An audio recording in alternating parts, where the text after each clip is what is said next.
Os exemplos que eu te dei de estocástico, pulando para o bando de Bollinger, pulando para MACD, pulando para o Elliott, etc. depois, são exemplos reais. Eu passei por isso mesmo. A maioria dessas ferramentas são feitas para alimentar suas crenças disfuncionais.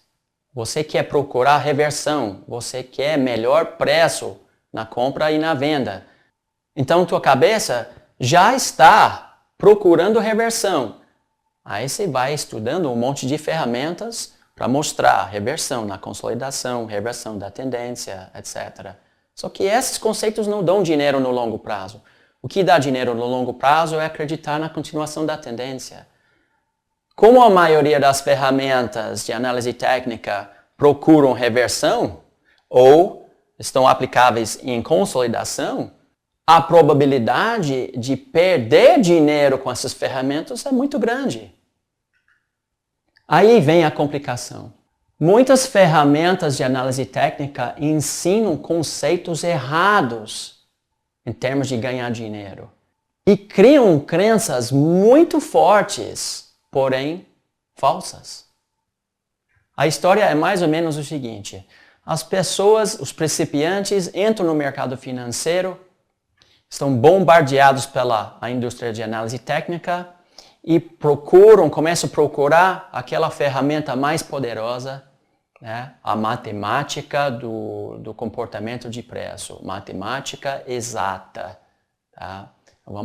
Todo mundo acredita, todo mundo sabe que matemática é muito poderosa mesmo. Então, vamos matar preço com matemática, certo? E eles aprendem isso em sites bonitos, cheios de informação. E eles leem livros, e eles escutam pessoas falando com muita autoridade sobre todas essas ferramentas e como eles funcionam. Eles olham também gráficos no passado e veem realmente que tem vários lugares onde esse setup, esse indicador matou, que o preço estourou para cima ou para baixo depois desse sinal. Então, realmente, essas ferramentas são poderosas e foram ensinados por pessoas com muita autoridade, são baseados em matemática. E, gente, isso cria uma crença nuclear tão forte em você que depois você vai procurar e vai continuar fazendo os mesmos erros, tentando aplicar essas ferramentas para ter êxito, quando essas ferramentas foram feitas para descrever a consolidação e reversão, que não dá dinheiro no longo prazo. Você cria uma crença tão forte dentro de você e depois você precisa desfazer tudo que você aprendeu. Porque essas ferramentas criam crenças falsas, fortes, falsas, que não dão dinheiro. Então, para você que já aprendeu tudo sobre análise técnica, seu caminho é muito mais difícil do que o principiante que vai aprender as coisas, os fundamentos só de consolidação e tendência. Para quem sabe tudo sobre análise técnica, você vai fazer aquele mesmo caminho que eu fiz. Como é difícil desfazer essas crenças nucleares tão fortes baseadas em matemática. Mas nós podemos, né? Eu consegui. Demorei muito, mas eu consegui. E você também vai conseguir. Como matemática é precisa, nós acreditamos que tem que ter um indicador que mais fielmente descreve o comportamento de preço. Então, nossos indicadores devem ser precisos. No final das contas, eu preciso observar com precisão o que o preço está fazendo, né?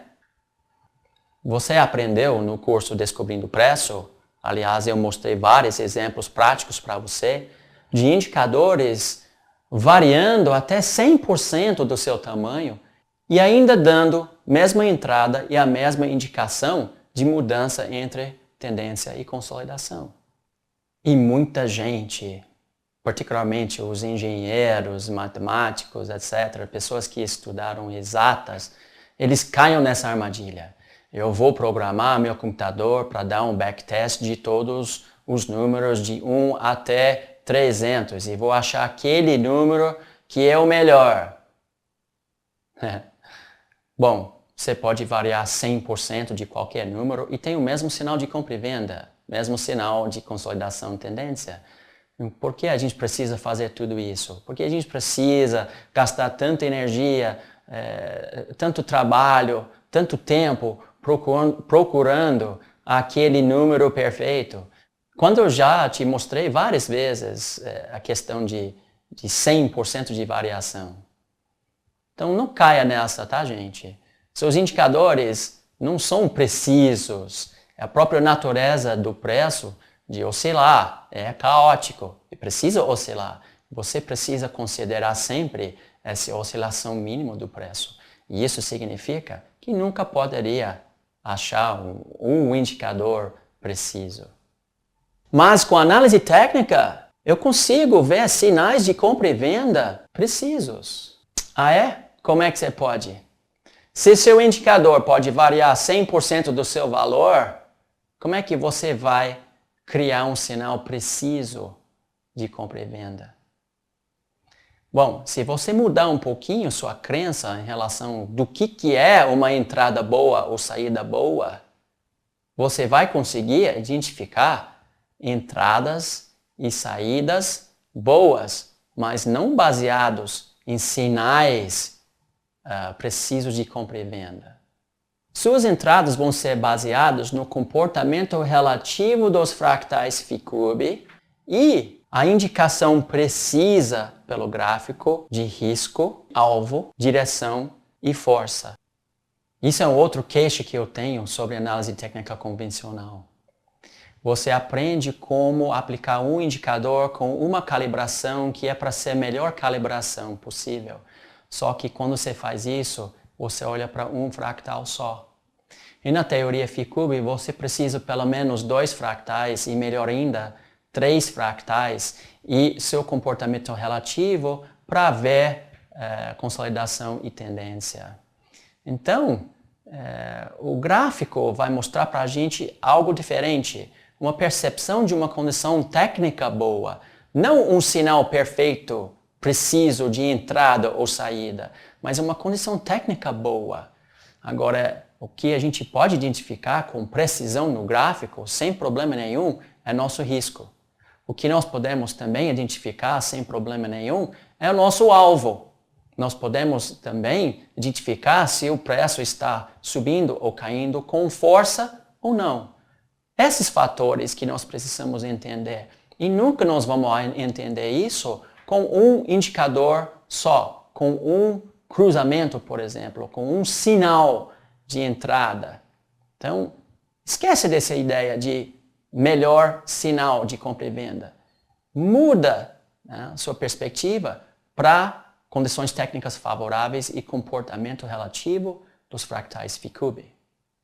Meus alunos e meus colegas escutam muito a minha frase em relação do gráfico. Esse gráfico está feio, ou esse gráfico está bonito. Raramente eu vou falar, nós temos um sinal de compra ou de venda. Sempre é uma questão de gráfico feio ou bonito. Por quê? Porque o gráfico bonito tem riscos pequenos, alvos distantes, tem bastante força na direção da tendência maior. Isso é a condição técnica mais favorável. Qualquer outra condição técnica é menos favorável ou até desfavorável. E é muito interessante no Morning Call, por exemplo, quando os internautas estão vendo rapidinho uma lista de 100 papéis que a gente passa 10 segundos cada gráfico e eu falo para eles, esse gráfico está feio, esse gráfico está bonito, o risco está aqui, o alvo está aqui. Tão simples assim. E muitas pessoas reclamam, esse cara não fala nada, esse cara não sabe nada, ele não fala dos alvos, ele não fala do Fibonacci, ele não fala nos indicadores. Então não estou entendendo nada desse cara. Porque o que eu estou fazendo? Eu estou olhando o gráfico em termos simples. É bonito ou não é bonito? Não estou procurando melhor indicador, indicador mais preciso, a entrada mais bonito. Nada disso. Então, realmente eu acho que operador e analista pensam em maneiras diferentes, né? O analista vende a ideia que preço é governado pelo Fibonacci. Na verdade, preço é governado pelo Phi. Phi é o pai do Fibonacci. Eu falo sobre isso em detalhes no terceiro módulo do curso Descobrindo o Preço. Fractal 5.3 é a maneira mais simples para representar o Phi. E o fractal 5.3 dentro dele mesmo é separado por Phi ao cubo. Então, em vez de falar que o preço é governado pelo Fibonacci, vamos entender que o preço frequentemente reage nos limites Phi-cube. Mas o preço não é governado por nada. Ele faz o que ele bem entender. O preço tem que seguir as regras do Elliott. Já falei muito sobre esse assunto no segmento sobre crenças do preço. Vocês sabem que eu não gosto de toda a complexidade e ambiguidade do Elliott. Eu sou muito fã dos fundamentos do Elliott, principalmente o fractal 5.3 e a questão de tendência e consolidação. Então, vale a pena entender esses fundamentos. Todo o resto, toda a ambiguidade e complexidade, não vale a pena nem estudar. Mais uma vez, um grande problema com essa crença, né? O preço tem que seguir. Você poderia até acreditar nisso se você olhar 1000 gráficos no passado e aplicar as regras do Elliott. E isso é uma grande armadilha. Porque o preço pode fazer o que ele bem entender. Você precisa sempre lembrar que o preço não tem que fazer nada. Ele vai fazer o que ele bem quiser.